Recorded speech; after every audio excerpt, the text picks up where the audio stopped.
Hello, welcome to episode 9 of this podcast called Life. My name is Joanne, or JoJo, your hostess with the mostest, and today we're going to talk about celebrating the small accomplishments or celebrating the small wins. And I'm going to use my life, and the area or topic that I'm going to talk about is my health journey. Doesn't have to be about your health journey. Everything that I'm talking about can be applied to anything or any situation in life. But since I'm the hostess with the mostest, today we're talking about my personal experience with the health journey. So, let me start by saying that you need to celebrate the small accomplishments in your life. Yeah, I know that sounds a little weird, but when you set a goal or have a dream, do you ever get discouraged when everything doesn't go your way? Are you like me and probably like many other people where all you can see is the fact that you aren't where you want to be when those things go wrong or obstacles tend to fall onto your path? It seems the end of the world, right? Trust me, I totally get it. But here's the thing, and it's taken me 51 years now to make the switch in my brain. Ready? All right. Even when something goes wrong, you hit a bump in the road or what seems like a big obstacle to overcome falls right in your lap, kind of like a fallen tree. Timber! You need to take a breath and remind yourself that you can still get there. You are just taking a different route to that final destination.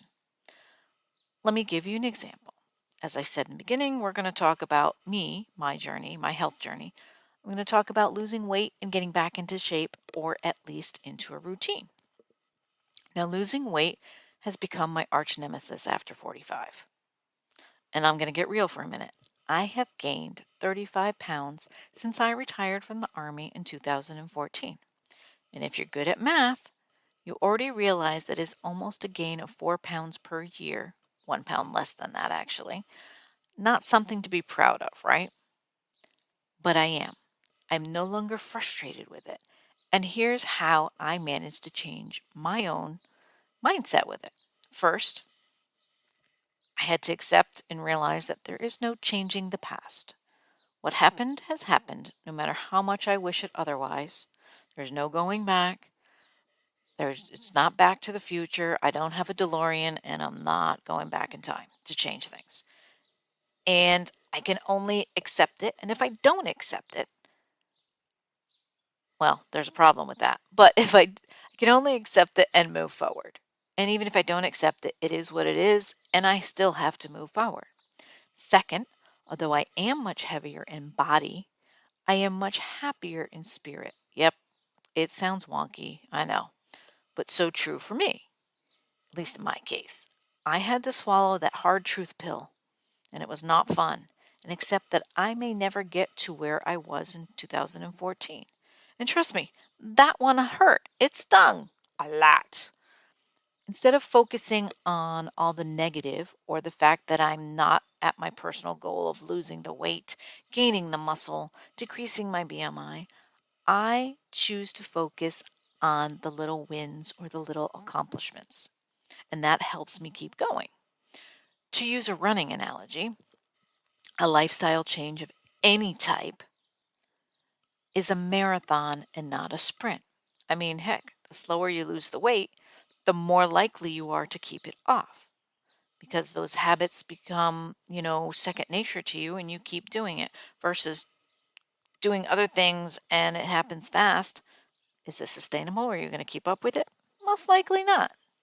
So, as my favorite podcast, other than mine, of course, Run, Eat, Drink podcast, they said, use the momentum from one small success to work towards other small successes. And that eventually is going to get you to your goal. Some of those small successes for me on my personal health journey are the following. Now, I don't know about you, but I was raised where you finished or you were told to, it's drilled in your head to finish everything on your plate. And going from overeating meals to practicing portion control was a big one for me, but it's now a habit. I eat off my salad plates, and very rarely do I use my dinner plates. In fact, I think they might be feeling a little lonely in that cabinet. I don't know about you, but that was my childhood about finishing the food on my plate. Maybe it wasn't what you grew up with, but I continued that habit into what I was doing in adulthood. Now, if I go out to eat, I use that same portion control mindset or theory, but instead of eating it all, I bring the rest home for another meal the next day because let's face it, many restaurant portion sizes are roughly, instead of one serving, it's really 2 to 3.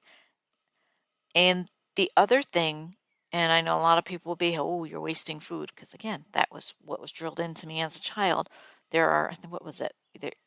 Finish all your food. Don't you know there are starving children in Ethiopia? Well, heck, there's starving people everywhere. But if I don't finish it, you don't realize this till you're adult.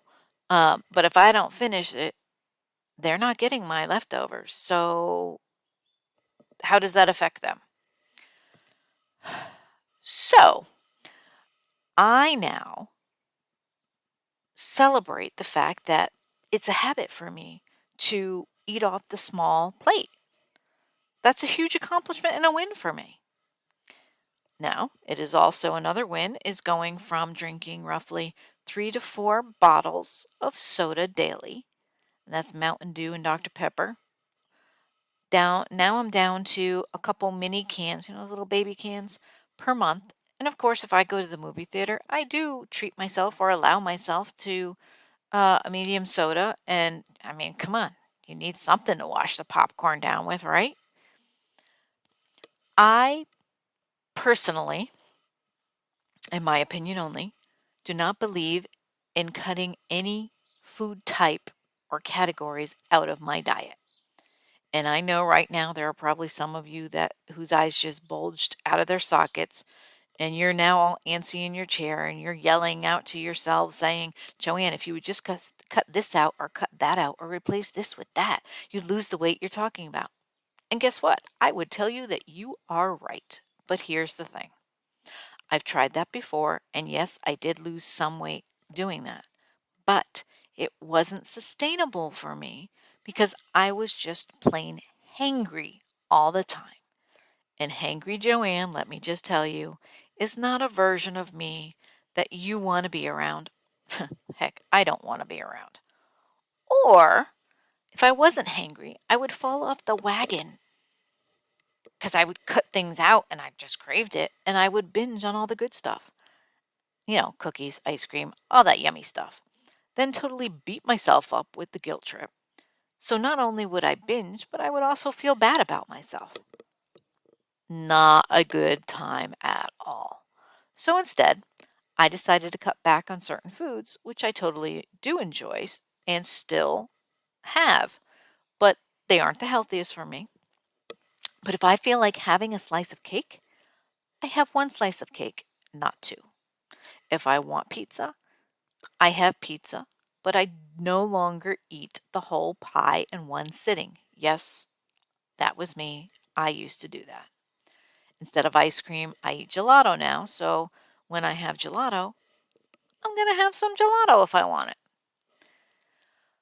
Thing with, at least with gelato, to get off topic, I guess, is when I ate ice cream, I would eat bowls and bowls on end. Loved ice cream.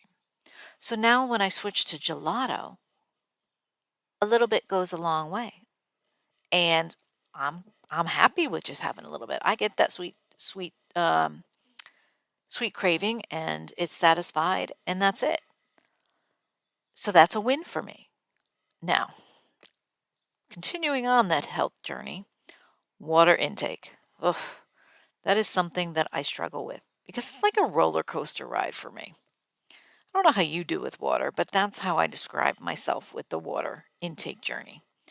I'll do freaking fantastic and consume the recommended 64 ounces or half of my body weight in water for long stretches on time. I'm talking months. Then there are times when I can barely consume 20 ounces of water each day. Do I beat myself up? Nope. Instead, I just, okay, tomorrow's another day, and I start the process again. I have a glass of water, okay, 8 down, 8 ounces down, poop, 16 ounces down, woohoo! That was more than yesterday, that type of thing. So I celebrate the little wins. All of those things that I just described to you, they are the little accomplishments working toward my goal of living a healthier lifestyle. So instead of guilt tripping myself, which I'm really good at, by the way, or feeling bad because I'm not where I used to be, also good at that, I had decided to celebrate those little wins. And I have a secret for you. When you focus on those little wins, you're more likely to continue with the journey towards your overall goal. It's like I always tell everyone, it's the baby steps that matter. You got to take it in baby steps. I mean, come on. What is that old joke? Okay, if you're old like me, you know about the old joke.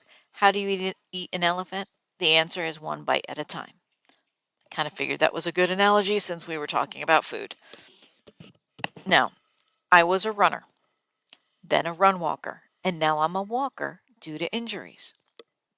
All of those things, I'm going to tell you right now, this is real and raw, mentally screwed with my self opinion.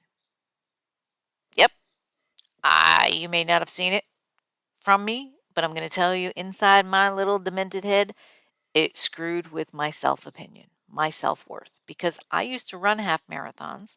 I still wanted to to complete half marathons.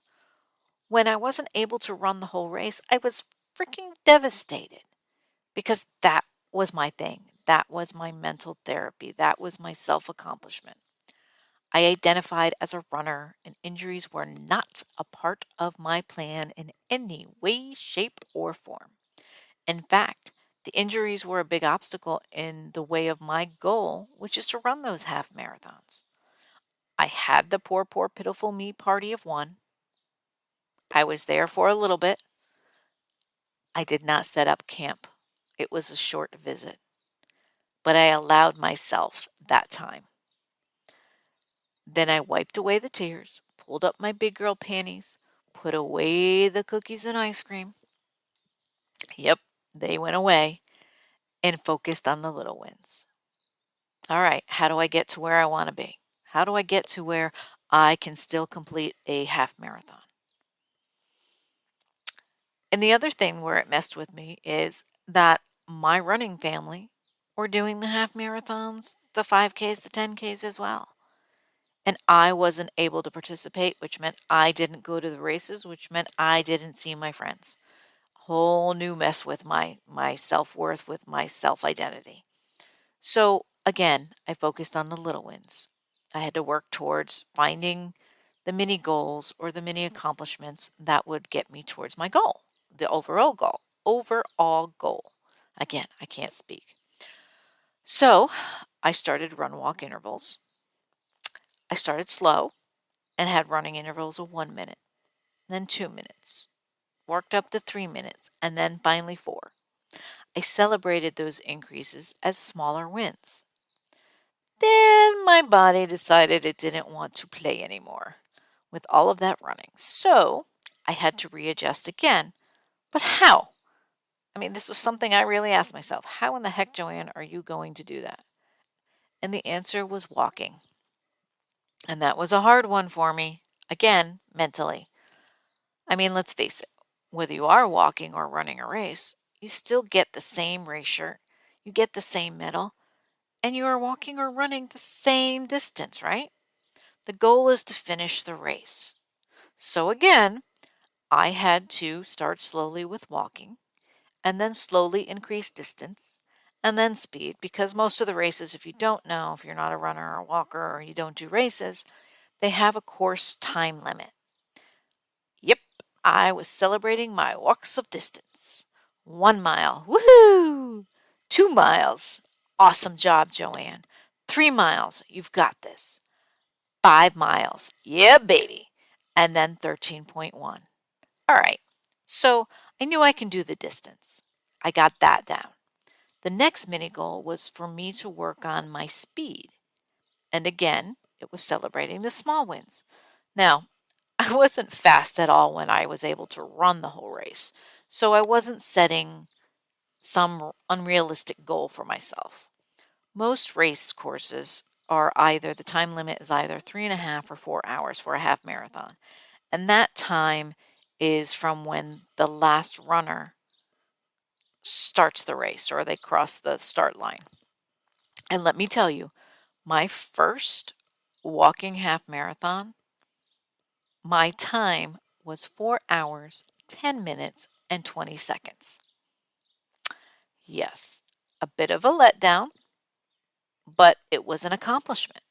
There were still people, not many, but I was not last. There were still people behind me. Not only did I celebrate that 4 hours, 10 minutes, and 20-second finish, but I also celebrated that I was able to accept that hard earned medal at the finish line. It actually meant more. From that first walking half marathon, I managed, over time of course, to work up to finishing a half marathon in less than 4 hours. There was definitely a celebration there. Then it was in less than 3 hours and 45 minutes. That celebration included tacos. And now I am at either a 3 hour and 30 minute or less, not much less, but a little less than finish time for a half marathon. So yay me!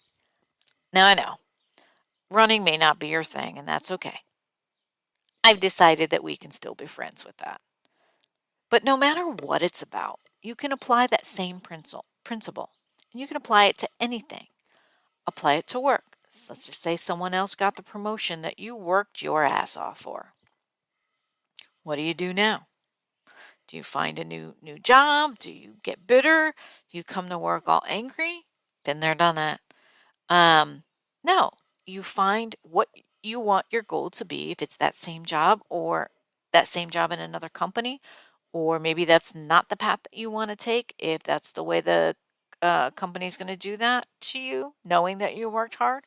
Maybe you find another job within that same company and figure out how you get hired for that job.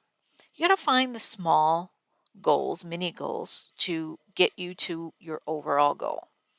Let's talk about school. You picked a career path, but you can't pass that damn math class that you need for the degree plan. How do you get past that? I'm not going to make suggestions because you're going to figure that out for yourself on this one. But let's just say there are tutors out there.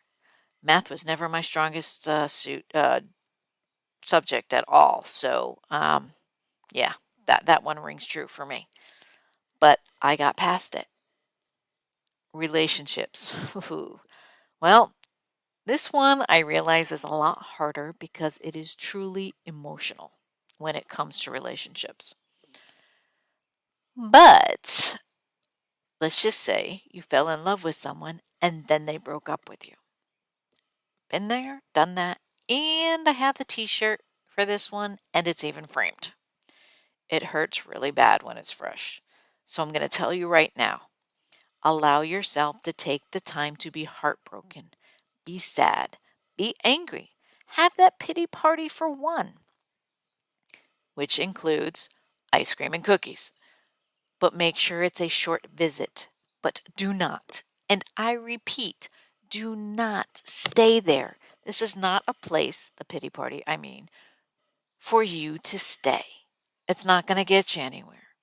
Eventually, you will again need to put away that ice cream and cookies and start looking at the lesson, or really think about what it is that you want in a partner and then work towards finding it.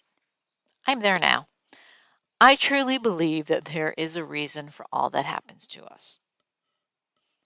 In the romance department, the lessons I mostly learned were not to settle, to continue being true to myself, and of course, I learned what I was not looking for in a partner. And in hindsight, I have to be honest, I am happy that things did not work out in certain relationships, and even happier for things not working out in other relationships. I'm sure some of you can relate to that. Let me know in comments. I'd be curious. It's about taking the negative and focusing on the positive in life. No, I'm not saying to just look at the world through rose-colored glasses, because that wouldn't be realistic. Let's face it, life is hard and crap just happens sometimes. And when that crap happens and gets in the way of the goals that you have in your head and have set for yourself, I know, I get it. You feel like a train derailed. And sometimes it feels like, for a moment, like life as you know it is over. I mean, it isn't, but that's what you feel at the time. So I'm going to tell you and give you permission whether you want it or not. Allow yourself a moment or two to feel those feelings, please. Once you've done that and have felt all the feels, wipe those tears away and again, put the ice cream and Oreo cookies back and think about what you're going to do to get back on track. You're not going to do it overnight. It's going to take time, but you can do it. So let me close things out with a little advice. 1, you do matter. What you want in life matters. You are here for a reason, and there are people who love and care about you. And most of all, you are worthy of your dreams. So please do not let any of the naysayers out there, and there are plenty of them. Believe me, I bet you some of them are even family and friends. They mean well, but a lot of times their fears are being projected onto you, and they're trying to talk you out of the wants in your life, the goals in your life, the dreams in your life. So please do not let them. Do not let them. You are worthy of your dreams, of the goals that you have set for yourself. And you keep being the wonderful people or person, if it's more than one, to all of you, that you are, boo-boo. I always say that to people. You keep being the wonderful person that you are, boo-boo.